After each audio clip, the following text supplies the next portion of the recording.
adik-adik, hari ini kita akan belajar materi kelas 7 bagian 2, lanjutan dari besaran pokok dan besaran turunan. Nah, seperti kalian ingat pada video sebelumnya, kita sudah belajar tentang piramida Agung Giza yang tingginya sampai 146 meter. Nah, bangsa Mesir saat itu menggunakan ukuran dari tubuh manusia, seperti cubit. Cubit sama dengan hasta ya. Kemudian kita juga tahu ukuran jengkal dengan seukuran telapak tangan, ada juga depa, dan ada juga langkah.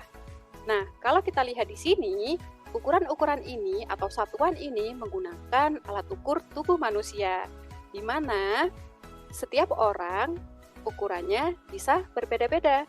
Coba kalian lihat, ukuran jengkal kakak dengan ukuran jengkal kalian tentunya berbeda ya.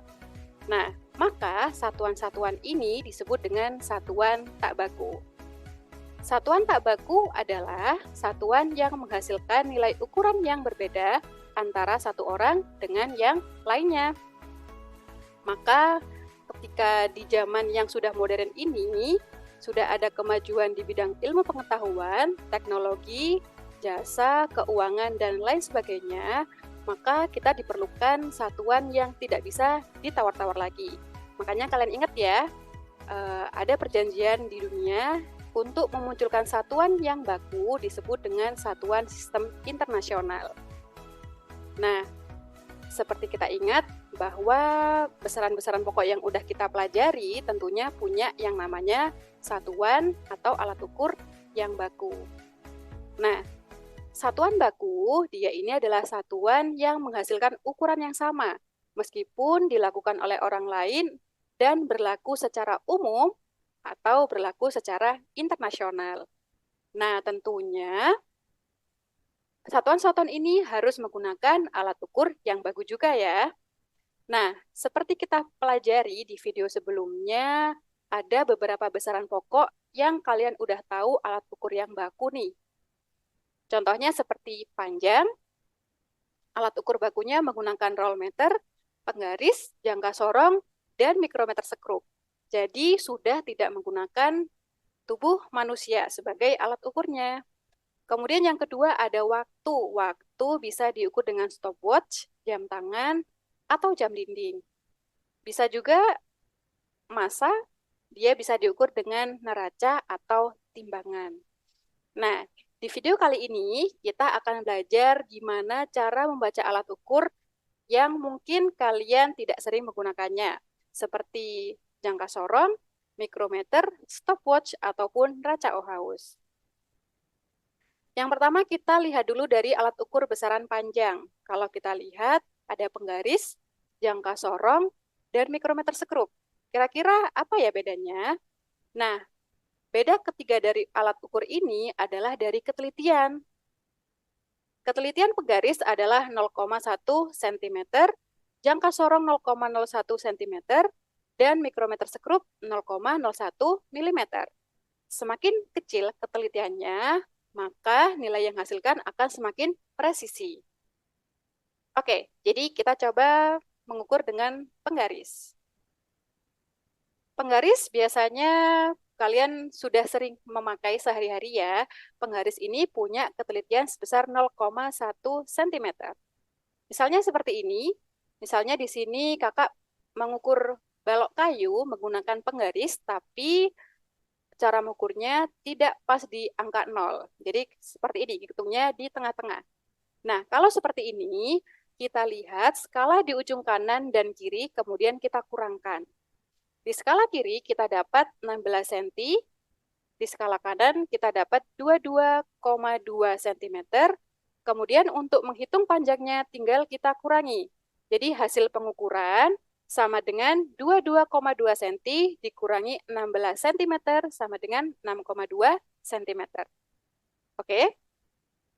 Nah, yang kedua kita coba membaca alat ukur jangka sorong. Mungkin dari sebagian kalian masih agak asing ya untuk jangka sorong ini. Jangka sorong biasanya digunakan untuk menghitung benda-benda yang ukurannya relatif kecil, seperti diameter pipa atau diameter dalam pipa.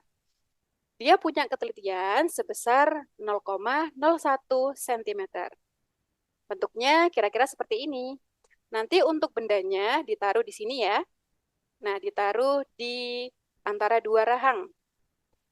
Ini yang bawah dinamakan dengan rahang bawah. Dia digunakan untuk mengukur tebal benda atau diameter luar. Yang bagian atas namanya adalah rahang atas untuk mengukur diameter dalam. Dan yang di sini adalah tangkai yang digunakan untuk mengukur kedalaman benda. Nah, coba kalian perhatikan lebih teliti lagi. Kalau kalian lihat, di situ skalanya ada dua ya. Ada yang atas sama yang bawah. Nah, yang atas namanya adalah skala utama, yang bawah namanya adalah skala nonius. Nah, kalau kita udah tahu bagian-bagiannya, mari kita belajar untuk cara menghitungnya. Jadi seperti ini, misalkan di sini ada sebuah benda kayu yang diukur ketebalannya menggunakan jangka sorong. Kalau kita berbesar skalanya, bentuknya seperti ini. Nah, jadi kalian ingat ya, bahwa dia punya dua skala, ada skala utama yang atas dan skala bawah, yaitu skala nonius. Kita hitung dulu untuk yang skala utama.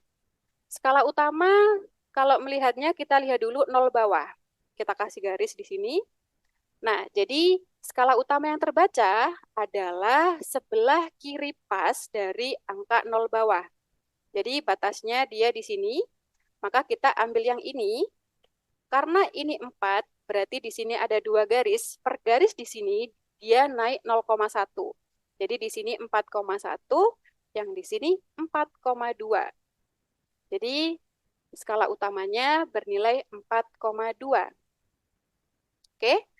Untuk skala yang bawah atau skala nonius, kita ambil garis dari skala nonius yang berhimpit dengan skala utama. Untuk garis ini, 0, di sini 1, ini tidak lurus, ini juga tidak lurus, ini tidak, ini tidak. Nah, yang angka 5 ini dia lurus dengan skala utama. Maka kita ambil angka 5. Nah, karena ketelitian jangka sorong adalah 0,01, maka skala noniusnya harus dikali 0,01 dulu. Sehingga 5 kali 0,01 menghasilkan 0,05. Nah, untuk hasil akhirnya, hasil pengukuran, kita jumlah aja. Hasil skala utama ditambah dengan skala nonius. Berarti hasilnya 4,2 cm ditambah 0,05 cm, hasilnya adalah 4,25 cm. Jadi seperti itu. Jadi diingat, untuk skala utama diambil sebelah kirinya skala nonius.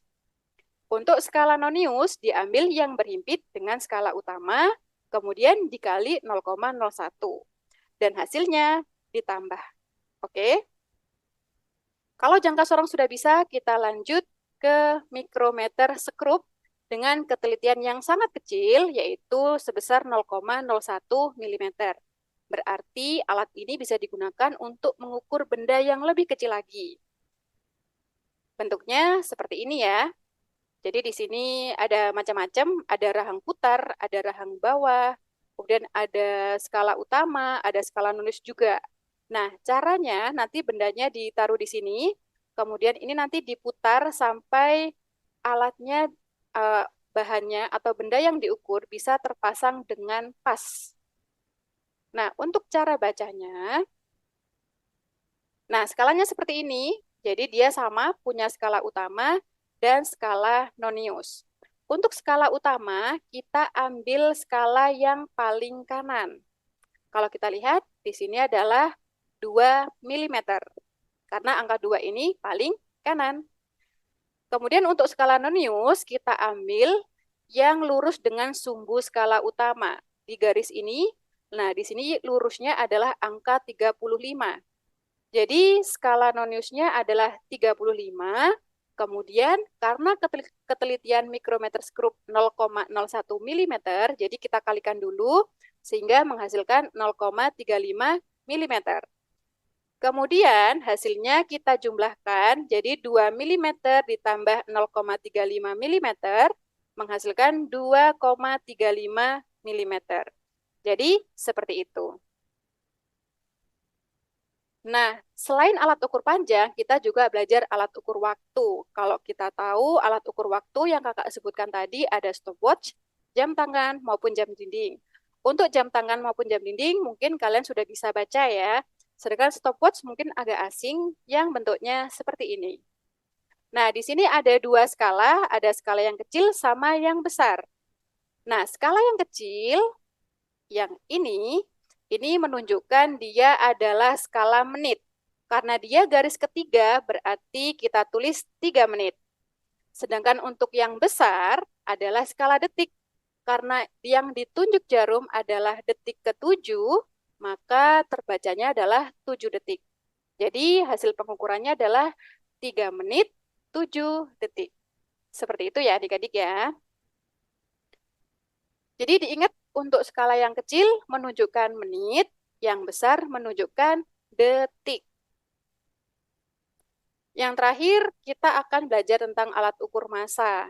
Nah, di sini massanya ada timbangan, ada neraca, ada juga neraca Ohaus. Yang akan kita pelajari hari ini mungkin adalah neraca Ohaus. Bentuknya seperti ini. Nah, jadi nanti bebannya ditaruh di sebelah sini, dan ini adalah pemberatnya yang digeser sampai dia seimbang. Di mana nanti bentuk skalanya akan seperti ini. Nah, di sini ada 3 skala, nanti tiap skala akan menunjukkan angka, dan nanti hasilnya adalah dijumlah. Kita lihat dulu untuk angka yang pertama, di sini yang ada tandanya adalah 150. Berarti menunjukkan 150 gram. Di yang kedua ada 20, berarti 20 gram. Dan yang ketiga adalah 3 gram. Untuk hasil pengukurannya ya tinggal ditambah aja. Jadi 150 tambah 20 tambah 3 totalnya adalah 173 gram. Jadi seperti itu. Oke? Nah, kayaknya sampai sini aja dulu untuk yang belajar alat ukur. Nanti kalau kalian bingung, kalian bisa play video ini lagi. Dan jangan lupa mengerjakan latihan soal-soal. Oke, sekian dulu. Bye-bye. Halo.